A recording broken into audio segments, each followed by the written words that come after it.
right onto Post Road.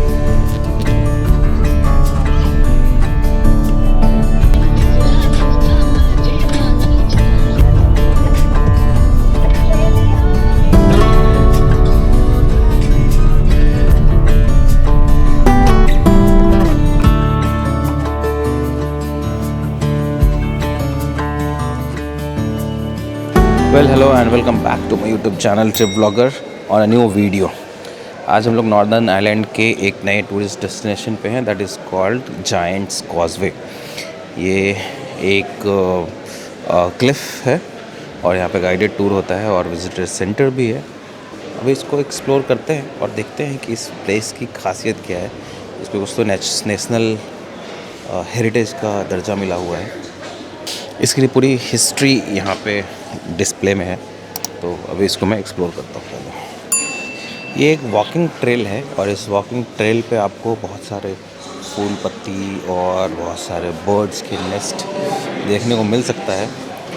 और Cliff के नज़दीक नहीं जाना ऑब्वियसली एडवाइस रहता है कि उसके नज़दीक मत जाओ। यहाँ पे जायंट कॉजवे पे अलग तरह का रॉक फॉर्मेशन है, ऐसे ये देख सकते हो।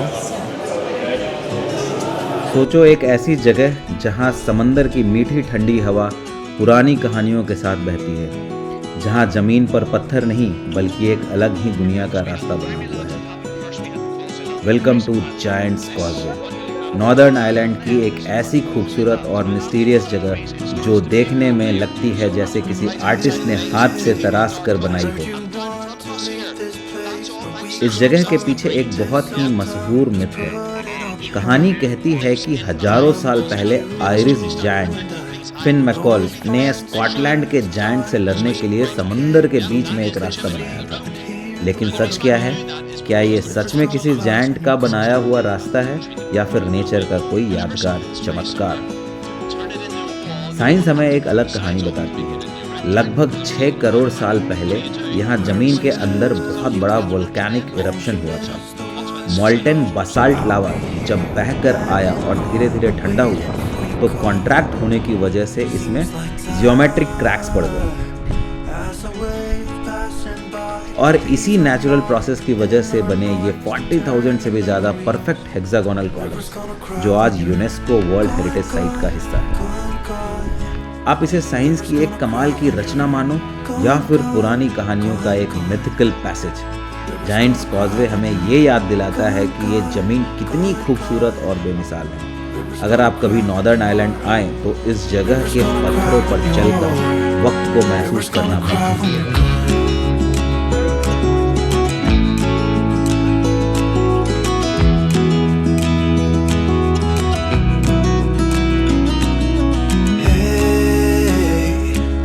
Hoping you would stay, but I've always known you would go find your own way.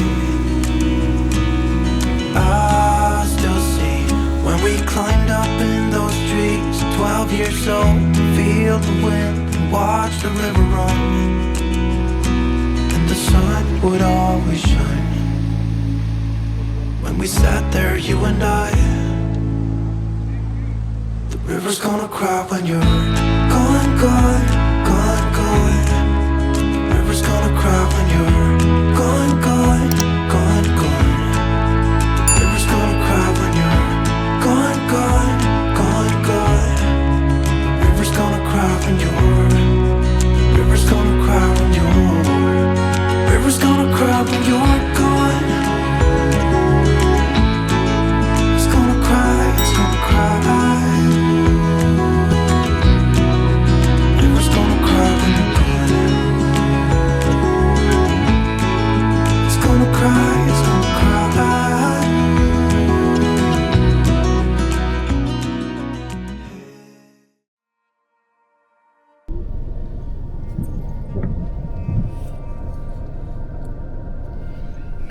ये बेस्ट ऑप्शन है, कैंपर वैन ले लो और मस्त घूमते रहो, होटल का भी पैसा बचता है। समंदर से करीब 100 फीट की ऊंचाई पर एक पतला सा रास्ता और नीचे तेज गुजरती हुई लहरें। वेलकम टू कैरिके रीफ रोप ब्रिज, नॉर्दर्न आइलैंड का सबसे खतरनाक और खूबसूरत रास्तों में से एक, जहां हर एक कदम आपकी धड़कनों को तेज कर देता है। आपको लगता होगा कि ये ब्रिज आजकल के टूरिस्ट के लिए बनाया गया है, लेकिन इसका इतिहास करीब 350 साल पुराना है। 1755 में लोकल सैल्मन फिशरमैन ने मेनलैंड को एक छोटे से आइलैंड से जोड़ने के लिए ये पुल बनाया था। उन दिनों यहाँ ना कोई सेफ्टी नेट थी और सिर्फ एक सिंगल हैंडरेल के सहारे फिशरमैन अपना हैवी सामान लेकर इसे पार करते थे। इस जगह का नाम कैरिके रीड स्कॉटिश गैलिक से आया है, जिसका मतलब है the rock in the road. Salmon मछलियाँ जब अपने माइग्रेटरी रूट पर आती थी तो ये आइलैंड उनके रास्ते का हिस्सा होता था। आज भले ही कॉमर्शियल फिशिंग बैन हो चुकी हो, लेकिन इस ब्रिज को क्रॉस करते वक्त जो अटलांटिक ओशियन का व्यू मिलता है वो सच में बेमिसाल है। हवा की सरसराहट और 20 मीटर के इस छोटे से सफ़र में डर और खूबसूरती दोनों एक साथ मिलते हैं। कैरिके रीड सिर्फ एक ब्रिज नहीं है, बल्कि इंसानी मेहनत और नेचर के विशालता का एक यादगार मिलन है। जब भी यहाँ आए एक बार नीचे ज़रूर देखें और इस एहसास को जी लें।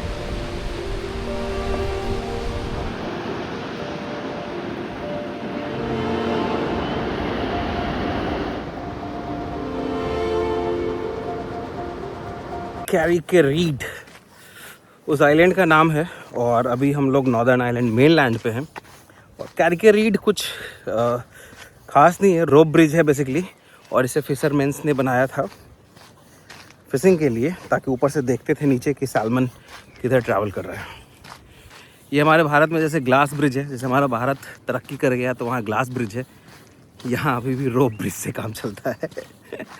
जोक सपाट, बट हाँ वन टाइम एक्सपीरियंस बहुत अच्छा है। ऊपर से नीचे देखने में बहुत डर लगता है, मुझे बहुत डर लग रहा था, बट अंजलि को मस्त थी वो। अभी 5 बज रहा है तो हमारे पास 3-4 घंटे और हैं, तो डार्क हेजेस भी हो लेते हैं। यहाँ से निकल के डार्क हेजेस जाएंगे, वहीं पे कुछ खाएंगे। डार्क हेजेस रोड है अपने गोवा में पारा रोड की तरह, वहाँ पे जाके 2-4 फ़ोटो खिंचवा के then will go to Airbnb. But it's very peaceful. Ireland में कहीं भी चले जाओ बहुत पीसफुल है। घंटों बैठ सकते हो लेकिन बैठने नहीं देते हैं। बहुत ही बढ़िया, नाइस एक्सपीरियंस है। हमें यहीं से कुछ सीखना चाहिए। इतनी नीट एंड क्लीन है ये जगह, आपको एक कागज़ का टुकड़ा भी नहीं मिलेगा। बस विदेश को विदेश यही बनाता है, साफ सफाई, बाकी कुछ अलग नहीं है।